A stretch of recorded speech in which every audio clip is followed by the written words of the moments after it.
Hello बच्चों, welcome to SSC expert. हम कर रहे हैं हमारा इजी एक्सप्लेनर सीरीज। और इजी एक्सप्लेनर सीरीज को शुरुआत करने से पहले मैं आपको लास्ट सेशन का आंसर बता देता हूं, जब हमने किया था एक आर्टिकल दो नजरिए के अंदर। और उसके अंदर मैंने आपसे एक सवाल पूछा था कि जो इंडिया है ग्रीन अमोनिया के साथ कौन सी कंट्री के साथ कोलैबोरेशन करता है, और उस कोलैबोरेशन का आंसर है बच्चों जापान।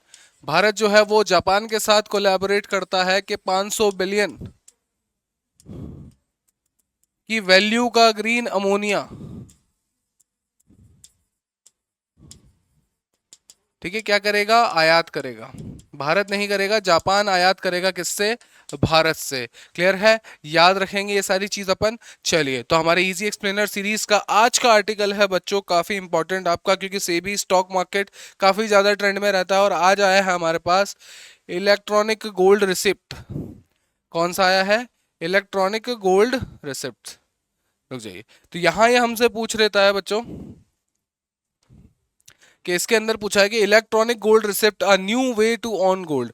मतलब कि सर एक नया तरीका है सोने को, सोने का स्वामित्व रखने का, सोने को खरीदने का या सोने का ट्रेड करने का। एक नया तरीका आया है जिसका नाम दिया है हमने इलेक्ट्रॉनिक गोल्ड रिसिप्ट। क्लियर है बच्चों, याद रखिएगा। देखिए यहाँ पे क्या है, electronic gold receipt a new way to elect gold. तो क्या होता है ईजीआर इलेक्ट्रॉनिक गोल्ड रिसिप्ट? देखिए बच्चों क्या होता है इलेक्ट्रॉनिक गोल्ड रिसिप्ट, ठीक है, सेबी द्वारा विनियमित एक डिजिटल प्रतिभूति है जो मान्यता प्राप्त, ठीक है, मान्यता प्राप्त प्राप्त तिजोरियों के अंदर सुरक्षित रूप से रखे गए शुद्धता वाले भौतिक सोने का स्वामित्व का प्रतिनिधित्व करती है। मतलब कि समझिए ऐसे इस चीज को कि सर मान लीजिए मेरे को कोई गोल्ड खरीदना था, तो पहले या तो मैं उसको खरीदता था या फिर बेचता था, तब मैं उसको फिजिकल रूप में ही, मतलब भौतिक रूप में ही बेच पाता था। ठीक है, अब क्या कर दिया है यहाँ पे सेबी ने, एक चीज कर दी है कि एक काम करो, ये वाला जो सोना है, ये सोना आप एक काम करो, मैं एक तिजोरी बना रहा हूं, मैं एक तिजोरी बना रहा हूं, वॉल्ट बना रहा हूं। इस तिजोरी के अंदर आप इस सोने को क्या कर दीजिए, रखवा दीजिए।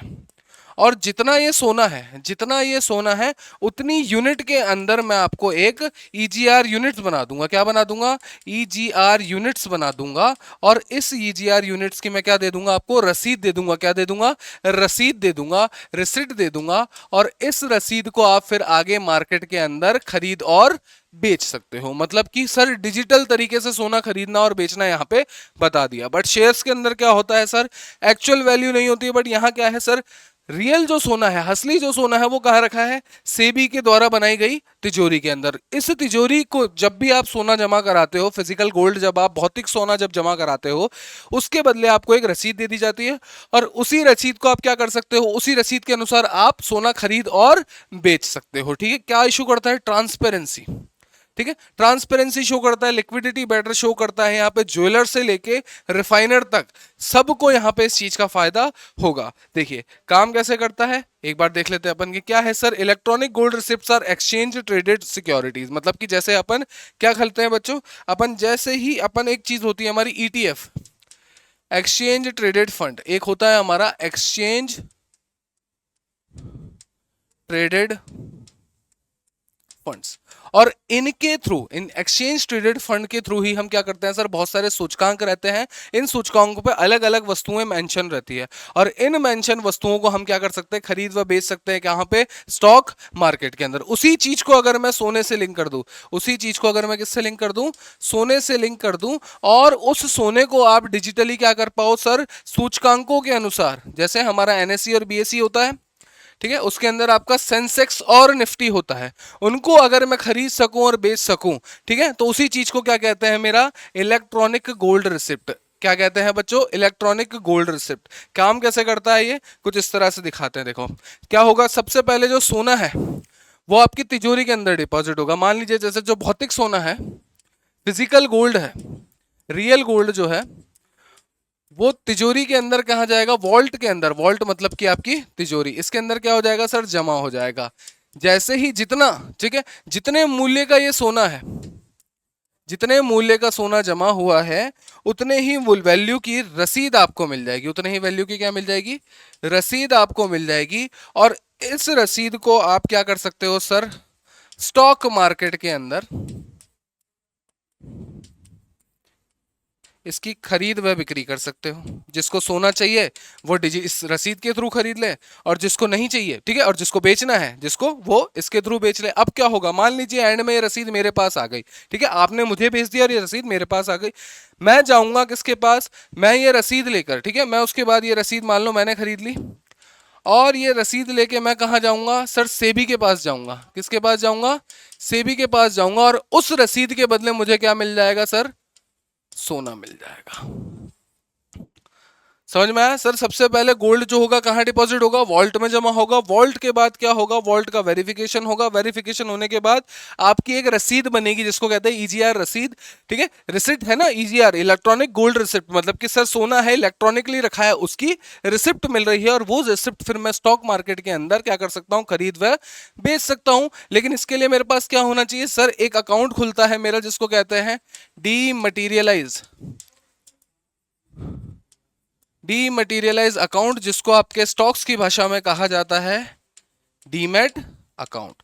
ये डीमैट अकाउंट के थ्रू मैं क्या कर सकता हूं सर, इस रसीद को स्टॉक मार्केट के अंदर खरीद व बेच सकता हूं। अगर मैंने खरीदी है तो ये रसीद मैं कहां जाऊंगा, सेबी को दिखाऊंगा, और सेबी उसके बदले मेरे को असली सोना दे देगा। अगर मैंने बेची है तो जिसने मुझसे खरीदी है वो कहां जाएगा, या तो आगे किसी को बेच देगा एंड के अंदर, मान लीजिए, मतलब या तो वो आगे किसी और को बेच देगा या किसी और से और एक्स्ट्रा खरीद लेगा। फिर क्या होगा, उसके बदले जब वो आगे कोई भी अंतिम जो ग्राहक होगा वो जाता है सेबी के पास, तो उसके बदले उसको क्या मिल जाएगा, सोना मिल जाएगा। अब देखो इसके अंदर क्या होगा सर, ये जो वॉल्ट है, ये जो वॉल्ट है, इस वॉल्ट का कोई ना कोई प्रबंधन कर रहा होगा, ठीक है, इस वॉल्ट का कोई ना कोई प्रबंधन कर रहा होगा, जिसको बोलते हैं बच्चों हम वॉल्ट मैनेजर।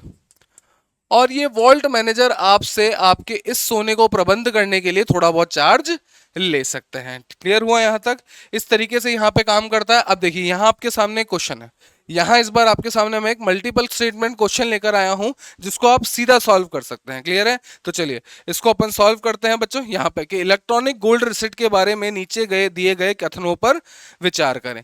ये फिजिकल गोल्ड भौतिक सोने के मालिकाना हक को दर्शाते हैं। सर देखो, सबसे पहले मैंने जो भौतिक सोना है वो वॉल्ट में जमा कराया, मतलब जिसने जमा कराया उसका मालिकाना हक होगा। अरे हाँ कि ना, बिल्कुल सही बात है सर, होगा। चलिए, they represent a ownership of physical gold, ठीक है, इसमें भौतिक सोने का मालिकाना हक दिखा रहे। फिर सेबी रजिस्टर वॉल्ट मैनेजर जमा किए गए सोने के लिए स्टोरेज सर्विस देते हैं। स्टोरेज सर्विस देते हैं मतलब कि क्या है, यहाँ पे जो है आपको सर्विस मिलेगी और उसके बदले आपको थोड़ा बहुत चार्ज उनको देना पड़ेगा। तो सर दूसरी स्टेटमेंट भी मेरी ठीक है। दूसरे फाइनेंशियल असेट्स की तरह ठीक है, इनकी स्टॉक एक्सचेंज पर ट्रेडिंग नहीं की जा सकती। क्यों नहीं की जा सकती सर, बाकी फाइनेंशियल एसेट का मतलब क्या, बाकी वित्तीय परिसंपत्तियों का मतलब क्या है सर, स्टॉक्स हो गया, शेयर हो गया, बॉन्ड हो गया, सर वो बिक रहे हैं तो ये भी बिकेंगे। क्लियर हुआ, तो यहां पे क्या हो जाता है, थर्ड स्टेटमेंट मेरा क्या हो जाता है बच्चों, गलत हो जाता है। पूछ रहा है इनमें से कौन सा कथन सही नहीं है, ठीक है, कौन सा कथन सही नहीं है, तो क्या हो जाता है, केवल और केवल 3। तो इस प्रकार से कई बार एक आर्टिकल से भी आपसे क्वेश्चन बन सकता है। क्लियर है, और ऐसा नहीं है कि हम हवा में बातें करते हुए लाए हैं बच्चों, ठीक है। यहां अगर आप ध्यान से देखेंगे तो हर चीज, ठीक है, हर चीज आपको यहां पे एक्सप्लेन करी हुई है कि व्हाट इज ईजीआर, ठीक है, बाइंग और सेलिंग इसकी कैसे होती है, बेनिफिट इसका क्या होता है, और कॉस्ट टू बियर यहां पे क्या हो जाता है। क्लियर है बच्चों, तो इसी तरीके से इसी अप्रोच के साथ अपन को करना है कि सर है क्या, सर सीधी बात है क्या ये सारी चीजें, कि सर भौतिक सोना है। जस्ट बच्चों एक मिनट, कि सर भौतिक सोना है, ठीक है, भौतिक सोना है तो या तो ये मेरे पास रहे, अगर ये हर रूप में मेरी जेब में है तो बात सही है। इसको अगर मैं सर वॉल्ट मतलब कि तिजोरी में जमा करा देता हूं तो उस वॉल्ट में जितना सोना जमा है उसकी क्या मिल जाएगी मुझे सर, रिसिप्ट मिल जाएगी। क्या मिल जाएगी, रसीद मिल जाएगी। और उस रसीद की मैं क्या कर सकता हूं सर, स्टॉक मार्केट में उस रसीद को सर क्या कर सकता हूं, उसका व्यापार कर सकता हूं, ट्रेड कर सकता हूं उसको। और इसी ट्रेड के अंदर इन दी एंड अंत में जाके मैं क्या कर सकता हूं सर, सेबी के द्वारा, ठीक है, सेबी को जब मैं ये रसीद वापस दिखाता हूं, ठीक है, तो सेबी इसके बदले, इस रसीद के बदले मुझे क्या दे देगी सर, भौतिक सोना वापस दे देगी। ठीक है, सिमिलर सी चीज है। क्लियर है, चलिए अब मैं आपसे एक सवाल और पूछता हूं सेबी से रिलेटेड, ठीक है, कि मुझे ये बताइए सेबी की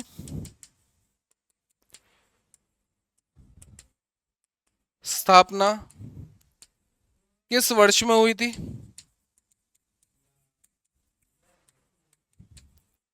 और इसे वैधानिक दर्जा कब दिया गया? ये आप मुझे कमेंट सेक्शन में जरूर बताएंगे कि सर सेबी किस ईयर में स्टैब्लिश हुआ था और सेबी को जो है लीगल स्टेटस, ठीक है, यानी कि वैधानिक दर्जा कब प्रदान किया गया। तो इसी तरीके से अपन को सारी चीजें पढ़नी है। अपन ने क्वेश्चन भी करा, अपन ने आर्टिकल भी पढ़ा है, ठीक है। आर्टिकल की पीडीएफ आपको टेलीग्राम पे मिल जाएगी। इसी तरह से डेली बाय डेली जो भी आपके एग्जाम के परस्पेक्टिव से इंपॉर्टेंट कॉन्सेप्ट है वो इसी तरीके से आपको समझाए जाएंगे, ताकि जो है आपकी तैयारी बहुत अच्छी तरह से चलती रहे और इन दी एंड आपको क्या लगे कि सर सीधी बात है, आर्टिकल हो या कॉन्सेप्ट हो, समझना आसान है। चलिए, तो इसी थॉट प्रोसेस के साथ हम चलते हैं, आपसे अलविदा लेते हैं और आपसे मिलेंगे अगली क्लास के अंदर। तब तक के लिए थैंक यू वेरी मच। हंसते रहिए, मुस्कुराते रहिए, बहुत बहुत खुश रहिए बच्चों।